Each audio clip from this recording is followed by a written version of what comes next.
Temporada pasada cerramos en uno de los últimos programas en el estudio del doctor César Lidwin, justamente hablando de esa reforma tributaria que ya estaba en ciernes y que se estaba tratando de implementar definitivamente y que luego se sancionó, por supuesto. Hoy nos vino a visitar. Aceptó nuestro convite y la verdad que Fórum Jurídico Fiscal está muy agradecido que haya venido. ¿Cómo estás, César? ¿Qué tal? ¿Cómo estás? Bien. El agradecido soy yo porque es un espacio de diálogo bueno para intercambiar y para esclarecer, porque hay que tener en cuenta que el impuesto a las ganancias es un impuesto siempre preferido por la doctrina, cualitativamente. Y los últimos años ha tenido un rebote importante cuantitativamente, pero pulverizando las bondades del impuesto a las ganancias. Exactamente. Bueno, ahora hay una reforma que intenta encauzarlo, claro, justamente, ¿no? A través de la manipulación de los mínimos no imponibles y de las escalas progresivas congeladas. Claro. Si tenemos que poner un título como una película, yo diría, se popularizó el impuesto a las ganancias porque cada vez más gente empezó a pagar impuestos, gente que no tenía quizá la capacidad económica y ni sabía de la existencia de este impuesto, pero empezó a ver en su recibo de sueldo que había algo que descontaba y era mucho y empezaron a averiguar qué era y era el impuesto a las ganancias. ¿Y si ahora hace un plazo fijo ese con el sueldo? ¿Qué le pasa? Bueno, si hace un plazo fijo ahora y va a tener a partir del 2018 un interés, va a pagar impuesto a las ganancias. O sea, el impuesto a la renta. El impuesto a la renta, sí. No solamente por el trabajo, sino también por el ahorro. A la renta financiera. Y si yo me arriesgaría a poner un título a lo que es este impuesto a las ganancias, yo diría, se ha complejizado el impuesto a las ganancias. Este es un impuesto que refleja una reforma muy intensa en muchos aspectos, pero que lo torna quizás más equitativo, quizás un poco más eficiente, pero mucho más complejo. Y mucho más complejo porque se imponen impuestos cedulares. Impuestos cedulares es para la renta financiera y para los inmuebles. Estos impuestos cedulares tienen que ver con un tema bastante polémico, ¿no? El de las rentas financieras. A mitad de la biblioteca decía que no había que gravar las rentas financieras para las personas humanas, porque hay que aclarar que para las empresas están grabadas. Siempre estuvieron. Y otra parte de la doctrina dice, bueno, si el que trabaja paga impuestos, ¿por qué no el que gana financieramente? Pero hay otros motivos que son extrafiscales que seguramente lo vamos a tratar. Bueno, el tema está en que las inversiones, las colocaciones pueden venir de residentes en el país y de residentes en el exterior. Exactamente. Y además son muy variadas, ¿no? Porque títulos, bonos, levax, bueno. Sí, normalmente hablar de renta financiera es hablar de distintos portafolios de productos que son dinámicos, que uno va conociendo con el correr del tiempo y que las normas van de atrás tratando de adaptarse. Exacto. Por ejemplo, lo que hay que tener en cuenta es que para las personas humanas dejan de estar exentos los títulos públicos argentinos y todos esos bonos de títulos públicos nacionales, provinciales y municipales, y los plazos fijos en entidades financieras del país, porque los plazos fijos en entidades financieras exterior siempre estuvieron grabados.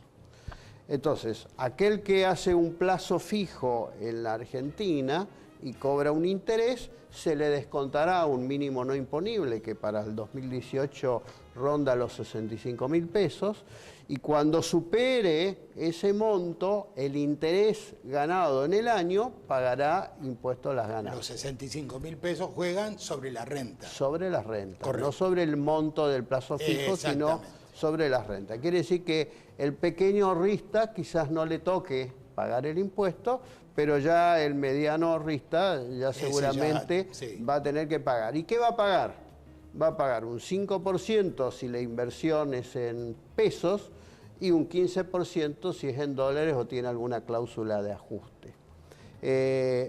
Un tema muy importante es que siguen exentos los intereses de caja de ahorro, que como dicen los chicos quizás no mueve mucho el amperímetro, pero para los contadores es más fácil hacer la liquidación sin considerar esos intereses que están en un rengloncito chiquitito en el resumen de cuenta. Las cuentas corrientes, digamos, como no dan interés, zafan. Claro. Bueno, y algo muy importante es que también siguen exentos todas las acciones que cotizan en bolsa. O sea, no toda la renta financiera quedó grabada. Creo que la política fiscal fue tratar de impulsar el mercado de capitales en Argentina. Por eso esta es la situación. Sí, hay una ley que va a reformarlo. Incluso la ley de reforma del mercado de capitales seguramente va a promocionar algunas herramientas financieras más novedosas o que se quiere desde el lado extrafiscal tratar de motivarlo, ¿no? Donde se volvió muy complejo el análisis de la gravabilidad en los instrumentos financieros es para los que tienen que actuar de agente de retención para los beneficiarios del exterior. Exacto. Porque ahí se dan distintos escenarios. El escenario para calcular cuánto es el impuesto que tienen que pagar los beneficiarios del exterior por la renta financiera, hay que tener en cuenta el origen del país de donde viene el dinero, hay que tener en cuenta si son instituciones financieras o no son instituciones financieras, y hay que tener en cuenta si de alguna manera se trata de un rendimiento o se trata de la compra-venta o salida del instrumento. Entonces hay un montón de variantes que la gente de retención va a tener que considerar. Por ejemplo, un solo caso, LEVAC, que digamos, hay muchos inversores del exterior que invirtieron en LEVAC. Si el dinero viene de un país cooperante y se trata de una entidad financiera, se va a pagar sobre la alícuota nominal del 5% el 2,15% de retención sobre las LEVACs. ¿Sí? Pero en la salida de LEVACs se va a pagar el 4,5%. Si se trata de un país cooperante, ¿qué son los países cooperantes? Los que intercambian información con la Argentina. Son 116 países. El objetivo de trazar esta línea divisoria entre cooperante y no cooperante es ver quién es el verdadero dueño del dinero que se invierte. Entonces, si es un país cooperante, la Argentina puede llegar a saber quién está detrás de toda esa inversión. Por eso esa distinción.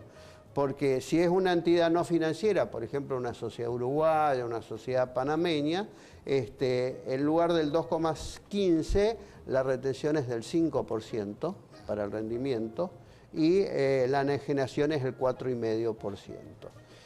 Y si el dinero proviene de un país no cooperante, por ejemplo Paraguay, que es vecino, la retención del rendimiento es del 35%.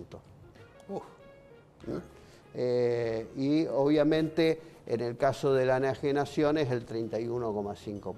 O sea que hay un menú muy diferente. Yo creo que es una ecuación con varias incógnitas y el agente de retención va a tener que tener mucho cuidado para precisar y tener toda la información para ver bien dónde produce la retención. Claro, por eso digo, ¿qué es el título? ¿De dónde proviene? ¿De dónde viene el capital? Si es entidad financiera, no es entidad financiera. Digamos, y el beneficiario si es de acá o del exterior. Exactamente. Incluso un avance que ha tenido la ley, esta nueva reforma, es que ya tiene un tratamiento específico la ganancia de las monedas digitales. Claro. Sí, el resultado de la compraventa, porque las monedas digitales no pagan un rendimiento. Claro. Pero eso ya está en la ley y esto es un avance a algo que existe ya en el mundo y que son inversiones en monedas digitales. Bueno, nos estamos poniendo a tiro entonces. César, muchas gracias. La verdad que nos diste un panorama sobre este tema bastante amplio, incluyendo la resolución, porque estos temitas estuvieron en la resolución. Así que Fórum te agradece que hayas estado con nosotros. El agradecido a Fórum soy yo, Ricardo, y un placer estar compartiendo estos minutos con ustedes.